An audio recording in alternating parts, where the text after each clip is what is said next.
우리 성경보다 함께합니다. 오늘 말씀은 요엘 1장입니다. 구약성경 요엘 1장 13절부터 20절까지 말씀 함께 합독하시겠습니다. 요엘 1장 13절부터 20절까지입니다.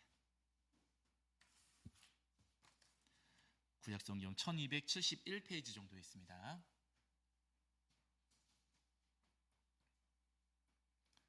구약성경 1271페이지 정도의 요엘 1장 13절부터 20절까지 말씀. 13절부터 20절. 구약성경 1271페이지 정도 있습니다. 자, 우리 찾으신 줄 알고 한 목소리로 합독하시겠습니다. 함께합니다. 제사장들아, 너희는 굵은 배로 동이고 슬피 울지어다. 제단에 수종드는 자들아, 너희는 울지어다.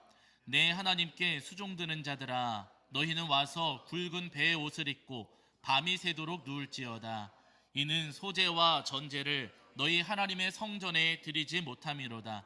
너희는 금식일을 정하고 성회를 소집하여 장로들과 이 땅의 모든 주민들을 너희 하나님 여호와의 성전으로 모으고 여호와께 부르짖을지어다. 슬프다 그날이여, 여호와의 날이 가까웠나니 곧 멸망같이 전능자에게로부터 이르리로다. 먹을 것이 우리 눈앞에 끊어지지 아니하였느냐? 기쁨과 즐거움이 우리 하나님의 성전에서 끊어지지 아니하였느냐?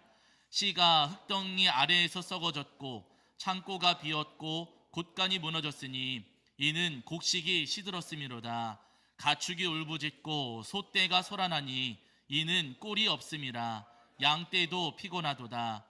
여호와여, 내가 주께 부르짖으오니 불이 목장의 풀을 살랐고 불꽃이 들의 모든 나무를 살랐음이니이다.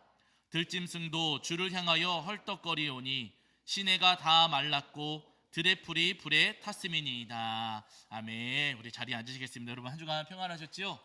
네, 오늘도 우리 하나님 앞에 나와 예배하는 저와 여러분 위에 우리 주님께서 주시는 은혜와 사랑이 가득하기를 간절히 소원합니다. 자, 오늘은 요엘 1장 말씀을 통해서 우리에게 주시는 은혜를 함께 나누려고 하는데요. 이 요엘은 구약의 예언자입니다.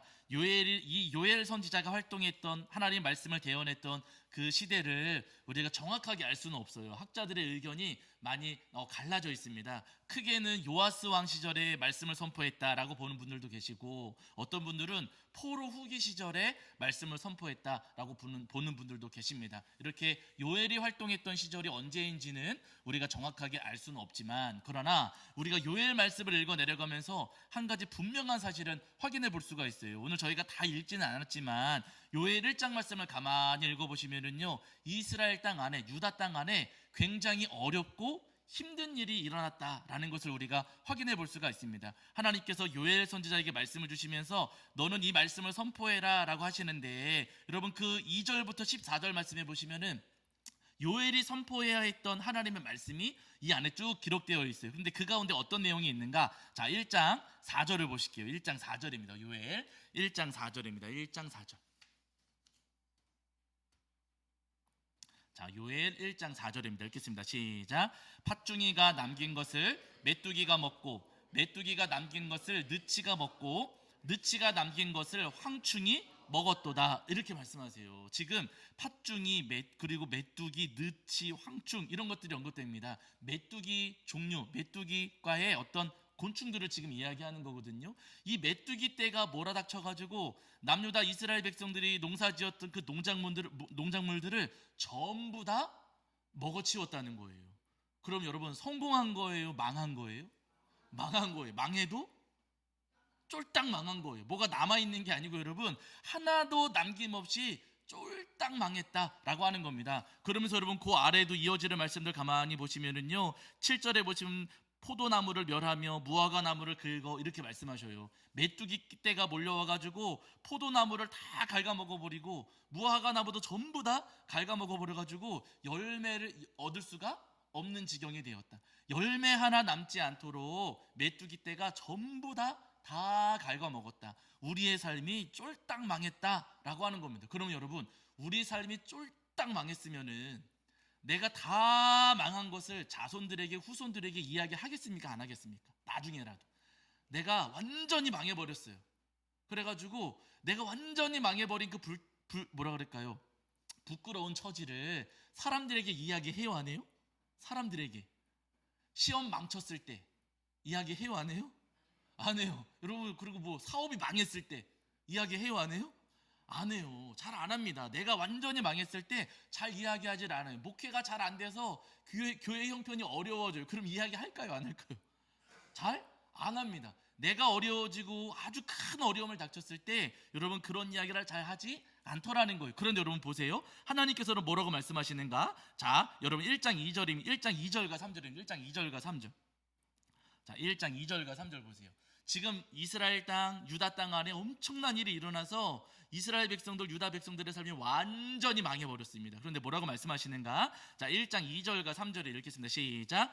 늙은 자들아 너희는 이것을 들을지어다. 땅의 모든 주민들아 너희는 귀를 기울일지어다. 너희의 날에나 너희 조상들의 날에 이런 일이 있었느냐? 너희는 이 일을 너희 자녀에게 말하고 너희 자녀는 자기 자녀에게 말하고 그 자녀는 후세에 말할 것이니라. 이렇게 말씀하세요. 지금 쫄딱 망했는데 말하라 그러세요? 말하지 말라 그러세요?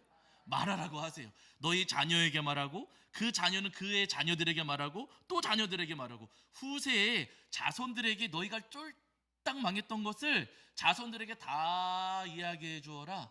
다 소문내라 라고 하나님께서 지금 요엘에게 이 말씀을 선포하라고 말씀을 내려주시고 있다는 거예요.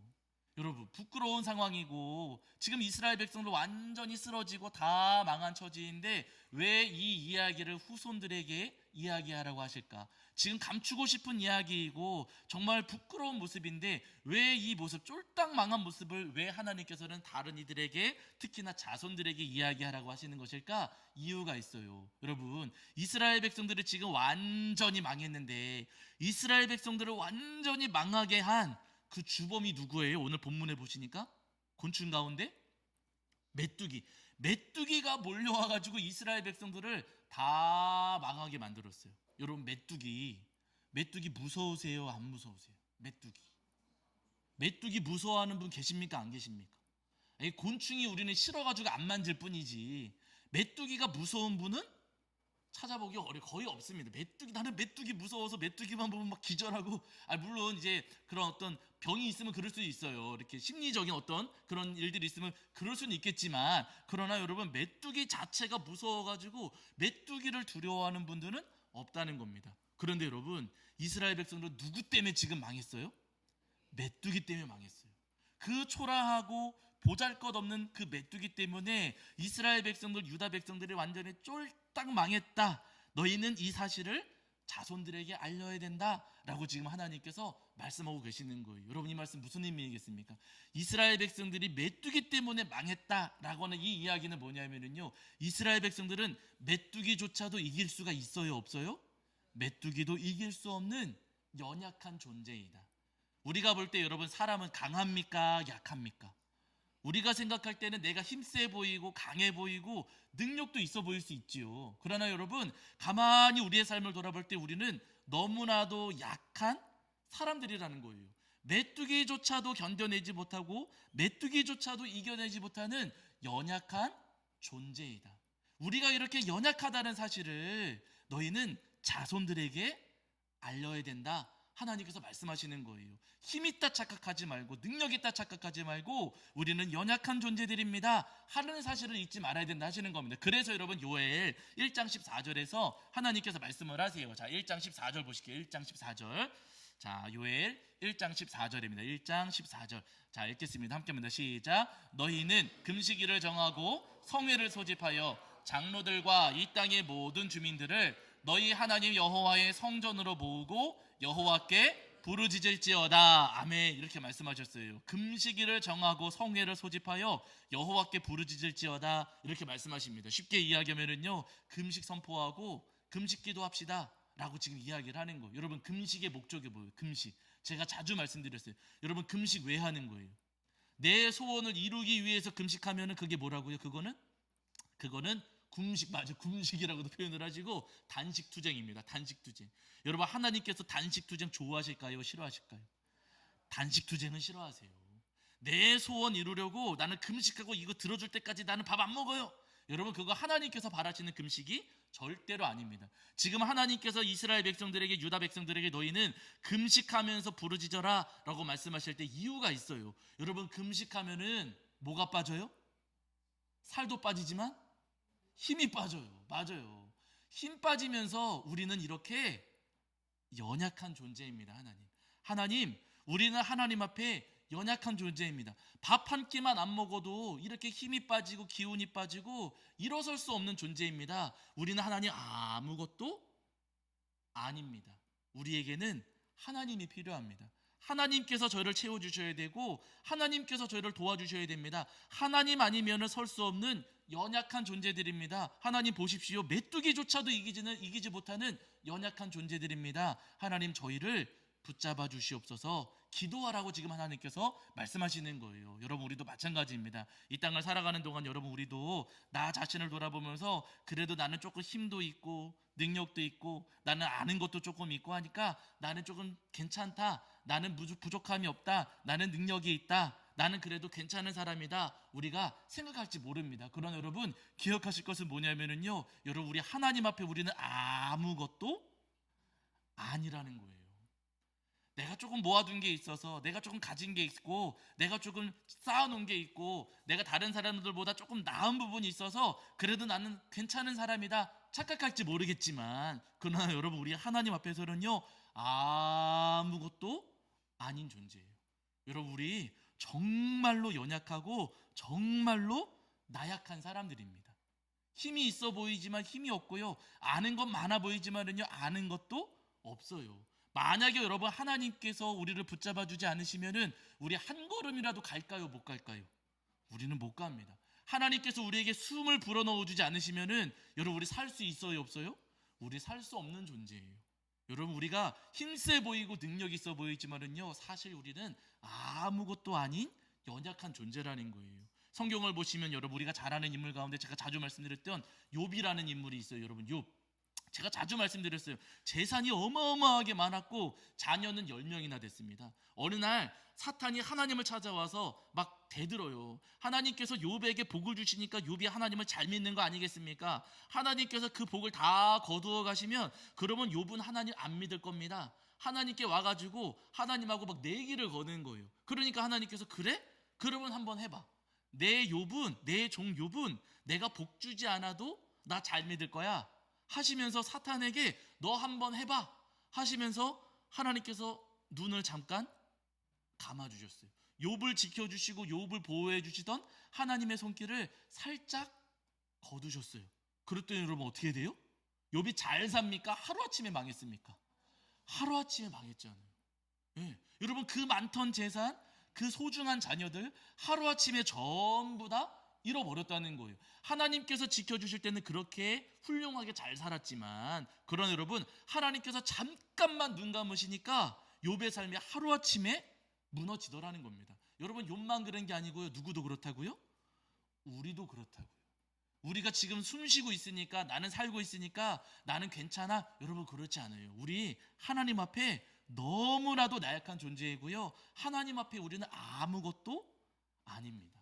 하나님의 은혜가 없다면은요 한순간도 살아갈 수 없는 아주 연약한 존재들이라는 거예요. 그래서 여러분 우리는요 누가 필요해요? 하나님이 필요해요. 요아스 왕 여러분 제가 조금 전에도 말씀드렸죠. 여러분 이 요아스 왕 저희가 수요일날 말씀드리면서도 자주 말씀드렸었는데 여러분 요아스 왕은요 8살 아주 어린 나이에 남유다의 왕이 됐습니다. 요아스가 왕이 될 때 여러분 요아스가 자기 실력으로 자기 능력으로 왕이 됐겠습니까? 하나님 은혜로 왕이 됐겠습니까? 하나님 은혜로 왕이 됐어요. 그때 당시에 아달랴 남유다를 다스리던 사람은 아달랴라고 하는 여인이었는데 이 여인이 왕족들을 전부 다 죽이고 나서 자기 스스로 남유다의 왕이 된 사람이었어요. 이때 요아스는 갓난아기였습니다. 우리 은총이처럼 갓난아기였어요.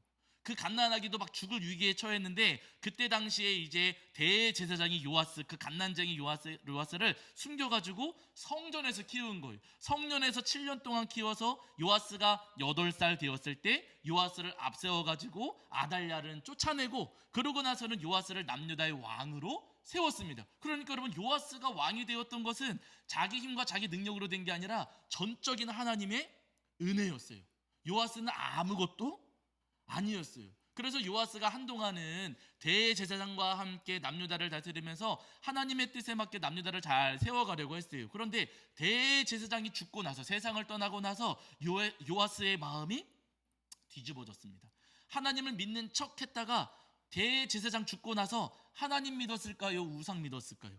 우상, 아세라 우상을 숭배하기 시작을 했어요. 여러분, 그게 무슨 의미냐면요, 나는 이제 하나님 필요 없어요. 나 하나님 필요 없고요, 아세라가 더 좋은 것, 아니 바알도 아니고 아세라예요. 아세라가 나는 더 좋은 것 같아요. 하나님 필요 없어요. 하나님 없어도 나는 잘 살 수 있습니다 하면서 요아스가 하나님을 버리고 우상 숭배하기 시작을 했습니다. 그렇게 해서 잘 살아가는 것 같았지만 그러지를 못했어요. 얼마 지나지 않아서 아람 나라가 공격해 왔습니다. 아람의 왕이 적은 군대를 이끌고서는 남유다를 공격해 왔어요. 숫자가 적었기 때문에 남유다가 사실은 충분히 이길 수 있는 그런 전쟁이었습니다. 그런데 여러분, 이 전쟁에서 요아스가 이겼을까요? 졌을까요? 졌어요. 충분히 이길 수 있는 전쟁이었음에도 불구하고 이 전쟁에서 졌어요. 왜요? 하나님을 버렸으니까. 자기 잘난 줄 알고, 자기 힘 있는 줄 알고, 하나님 없이도 괜찮아요 하면서 자기가 그렇게 우상 숭배하면서 살아가니 하나님께서 도와주시던 손길을 거두어 가신 거예요. 그러니까 여러분, 요아스는요, 그 이길 수 있었던 전쟁에서 질 수밖에 없었고, 그냥 진 게 아니라 이 전쟁에서 요아스가 큰 부상을 입었습니다. 그래서 요아스가 밀로 궁에 가가지고 그 궁에서 치료를 받고 있었는데, 요아스의 신하들이 반란을 일으켜가지고 요아스를 죽여요. 네. 그래가지고 여러분, 요아스가 거기서 생을 마감하게 됩니다. 하나님을 따를 때에는 요아스의 삶에 하나님의 은혜가 있었지만, 요아스가 자기 잘난 줄 알고 하나님을 버리니까 살아요, 못 살아요? 못 산다는 거예요. 여러분, 우리 삶이 다 마찬가지입니다. 내가 대단해서 나는 하나님 없어도 괜찮습니다, 나는 능력이 있고 나는 지식도 있고 나는 건강하니까 나는 하나님 없어도 괜찮습니다. 여러분, 엄청나게 큰 착각입니다. 하나님께서 우리를 붙잡아 주시던 손길을 잠깐만 놓으셔도 우리는 넘어질 수밖에 없고, 하나님께서 우리에게 숨을 불어넣어 주시는데 그 숨을 잠깐만 하나님께서 멈추셔도 우리는 숨 쉴 수 없는 존재라는 거예요. 아무리 능력 있고 아무리 유명하고 아무리 대단해도 여러분, 하나님께서 붙잡아 주지 않으시고 하나님께서 도와주지 않으시면 우리는 한순간도 살 수 없는 연약한 존재들이라는 겁니다. 바로 여러분, 우리가 주님 앞에 연약한 존재라는 것, 우리가 주님 앞에 메뚜기조차도 이길 수 없는 나약한 존재라는 사실을 인정하시면서, 주님, 저는 주님이 필요합니다. 주님 없이는 한순간도 살아갈 수가 없고 주님 없이는 한 걸음도 나아갈 수 없사오니 주님, 저를 붙잡아 주시옵소서 기도하시는 저와 여러분이 되기를 주의 이름으로 간절히 축원합니다. 여러분, 마태복음 5장에 보시면은요, 예수님께서 이렇게 말씀하셨어요. 여기 말씀한 구절 찾아보실게요. 자, 마태복음 5장 3절입니다. 마태복음 5장 3절. 자, 마태복음 5장 3절입니다. 5장 3절.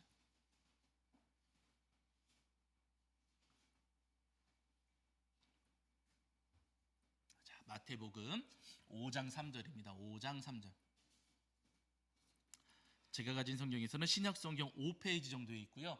마태복음 5장 3절입니다. 5장 3절. 자, 우리 찾으신 줄 알고 한 목소리로 합독하겠습니다. 함께합니다. 심령이 가난한 자는 복이 있나니 천국이 그들의 것임이요. 하면 한 번 더 읽으실게요. 시작. 심령이 가난한 자는 복이 있나니 천국이 그들의 것임이요. 아멘. 예수님께서 하신 말씀이세요. 예수님께서 심령이 가난한 자는 복이 있다라고 말씀하셨습니다. 여러분, 심령이 가난한 자가 어떤 사람이에요? 심령이 가난한 사람, 다른 사람, 나 잘났습니다, 나 능력 있습니다, 나 대단합니다, 자신감으로 가득한 사람, 여러분, 그런 사람이 아니고요. 주님, 저는 주님 없으면 큰일 납니다. 저는 주님이 꼭 필요합니다. 저는 아무것도 아닌 사람이고 메뚜기조차도 개미 한 마리도 이기지 못하는 사람이고, 주님 없으면 저는 쓰러지고 자빠질 수밖에 없는 아주 연약한 사람입니다. 주님, 저를 도와주시옵소서, 저를 붙잡아 주시옵소서 하는 이들이 심령이 가난한 사람들이라는 거예요. 나 잘났습니다가 아니라 주님, 저는 약합니다, 주님이 꼭 필요합니다 하는 분들이 심령이 가난한 이들이에요. 주님께서는요, 그렇게 심령이 가난한 자들에게 뭐가 있다고 말씀하셔요? 지금 복이 있다. 심령이 가난한 자들에게 복이 있다라고 하세요.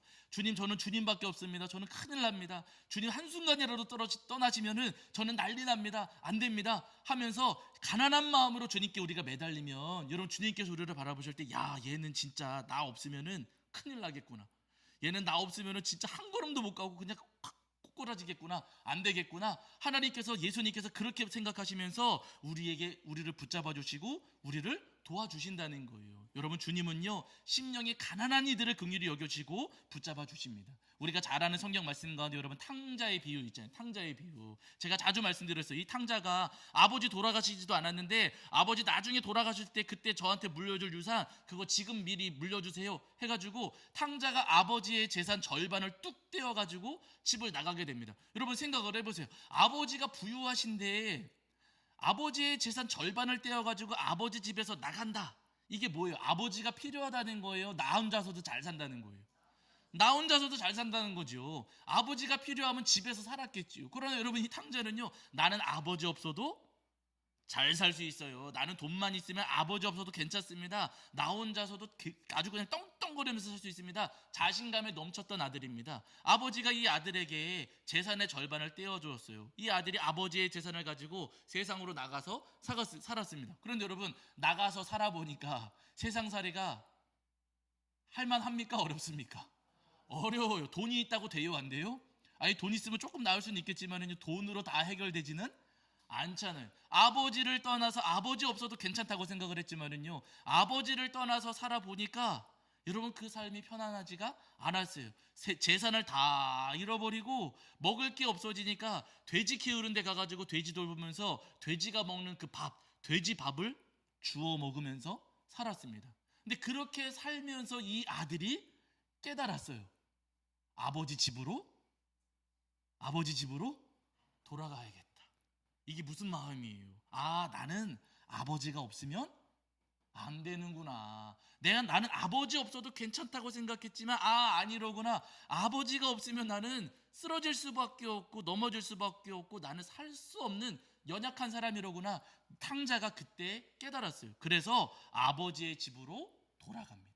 아버지의 집으로 터덜터덜 돌아갔을 때 아버지가 그 모습을 보고 이 아들을 발견하고서는 달려나와 그 아들을 끌어안아줘요. 그럼 중요한 것은 뭐냐면요, 이 아들이 전부 다 망해서 돌아왔을 때, 그러나 저는 아버지밖에 없습니다, 아버지 집에서 살고 싶습니다, 아버지가 필요합니다 하는 마음으로 쫄딱 망해가지고 돌아왔을 때 아버지가 내쫓습니까? 환영합니까?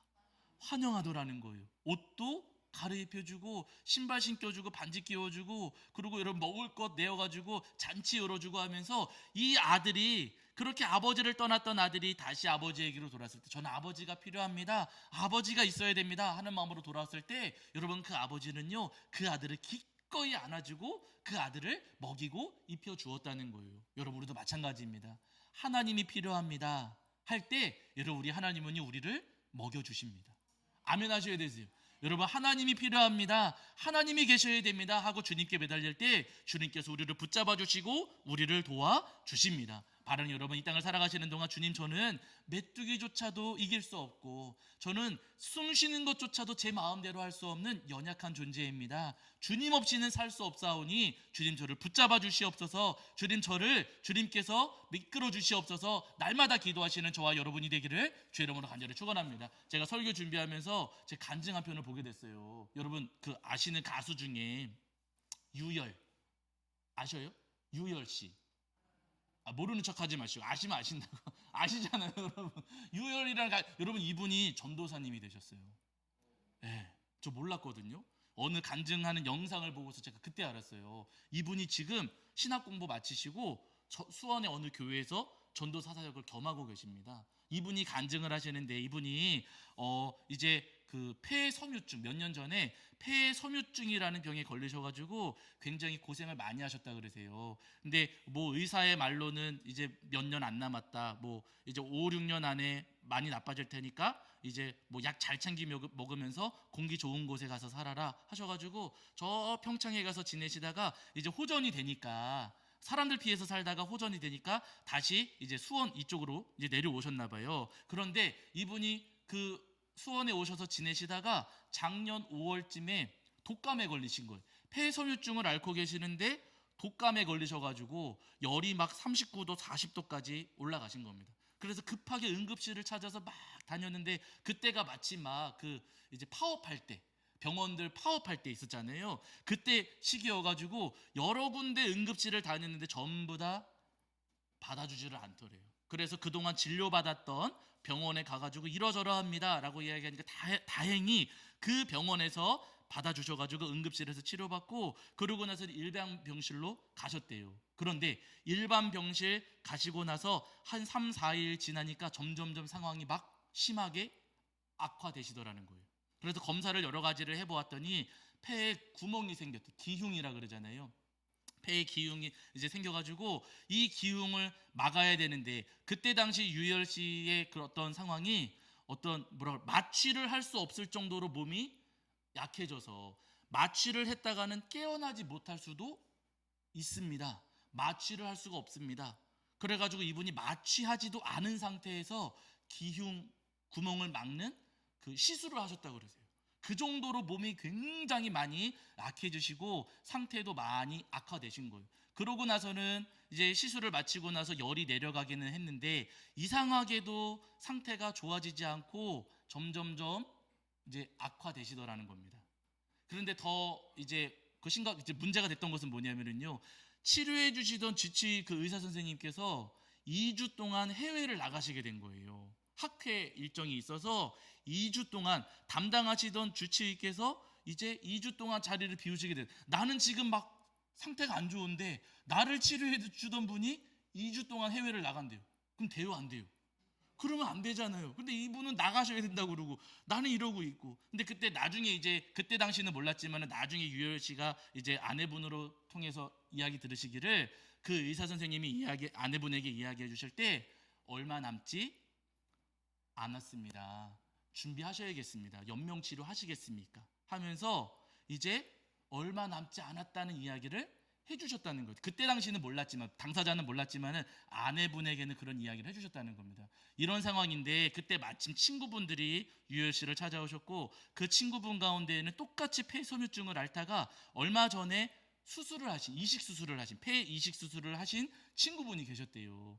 이 친구분이 야 이러고 있지 말고 어차피 담당하시는 의사 선생님도 어디 해외 나가신다고 하니 여기 머물러 있지 말고 다른 병원 알아보자 여러 군데를 막 수소문하다가 이제 서울대 병원으로 가시게 된 거예요. 전부 다 우리 할 수 없습니다 할 수 없습니다 할 수 없습니다 했는데 서울대 병원에서는 도전해 보겠습니다 하셔가지고 그래서 서울대 병원으로 가셔서 거기서 이제 치료를 받으시게 됐어요. 그런데 치료를 받으시러 가셨지만은 몸무게가 그때 당시에 41kg까지 빠지셨답니다. 41kg. 몸무게가 쭉 빠져가지고 이제 뭐 제대로 누워 있지도 못하고 뭘 할 수도 없는, 손대볼 수도 없는 그런 상황이어서 그래서 거기 의사 선생님이 뭐라고 하시냐면은 이대로는 아무것도 못합니다. 살도 좀 찌우셔야 되고 체력도 좀 기르셔야 됩니다. 그래야지만 검사도 하고 뭐도 할 수 있습니다. 좀 더 체력을 끌어올리셔야 됩니다. 하는 말씀을 하셨대요. 그 상태로서는 아무것도 할 수 없고 그냥 죽을 수밖에 없는 그런 처지였다는 겁니다. 그 상황에서 이분이 침대에 누워가지고 있는데 그 마음속에 이분이 깨달으셨다는 거예요. 이분의 고백이 이겁니다. 나는 아무것도 아니구나. 따라해보세요. 나는 아무것도 아닙니다. 한 번 더. 나는 아무것도 아닙니다. 이분이 그렇게 유명한 가수로 지내오셨고 물론 유명한 가수셨으니까 재산도 넉넉하셨겠죠. 그렇게 훌륭하게 사람들 막 박수 받으면서 살아오셨지만은 이분이 그 침대에 누워서 나는 정말 아무것도 아니로구나. 하나님 은혜가 아니라면은 나는 정말 아무것도 할 수 없는 존재로구나. 하나님이 아니시면은 나는 아무것도 할 수 없는 정말 연약한 존재로구나 하는 것을 이분이 깨달으셨다는 거예요. 그러면서 이분이 하나님 앞에 기도하셨대요. 주님, 저는 아무것도 아닙니다 하는 그 마음으로 하나님 저를 불쌍히 여겨주세요. 저는 주님이 필요합니다. 주님 저를 긍휼히 여겨주세요. 저는 아무것도 아닙니다 하는 마음으로 주님 앞에 기도하셨대요. 그렇게 며칠을 기도하셨는데 어느 날 마음속에 이런 음성이 들리는 것 같았다 그랬어요. 이분의 고백이에요. 내 손 잡고 함께 가볼래? 하는 마음. 누군가가 마음속에 내 손 잡고 함께 가보겠니? 하는 마음이 들려지시더래요. 근데 여러분 너무 놀라운 것은 뭐냐면요, 그 마음이 느껴진 이후부터 체력이 회복되고 몸무게가 늘어나고 하면서 검사 다 잘 마치시고 이식 수술까지 잘 마치셔가지고 여러분 지금은요 그 신학 공부 다 마치시고 전도사 사역을 지금 하고 계신다는 거예요. 여러분 너무 놀랍지 않습니까? 여러분 나는 아무것도 아닙니다. 주님 필요합니다. 주님이 아니시면 저는 설 수 없습니다. 주님이 하셔야 됩니다 하면서 나를 낮추고 주님께 매달렸더니 여러분 누가 붙잡아 주세요? 누가 붙잡아 주세요? 하나님께서 붙잡아 주세요. 나는 힘이 있어요. 없어도 괜찮아요. 괜찮아, 상관없어요. 여러분 그렇게 자신만만한 삶은요 하나님의 은혜 경험할 수 없습니다. 그러나 주님 저는 진짜 아무것도 아닙니다. 메뚜기도 이기지 못하고 제 마음대로 숨도 못 쉬는 사람입니다. 하나님께서 저를 붙잡아 주지 않으시면은 저는 넘어지고 쓰러질 수밖에 없습니다. 주님 저를 붙잡아 주시옵소서. 여러분 우리가 그렇게 고백하며 기도할 때 주님께서도 우리를 붙잡아 주시고 우리를 도와주시고 우리를 지켜주시리라 믿습니다. 바른 여러분 나는 아무것도 아닙니다. 주님이 필요합니다. 날마다 주님 앞에 간절한 마음으로 기도하시는 저와 여러분이 되기를 주의 이름으로 간절히 축원합니다. 자, 우리 찬송하면서 복음하실 텐데요, 우리 복음성가 중에 나는 아무것도 아닙니다 함께 고백하겠습니다.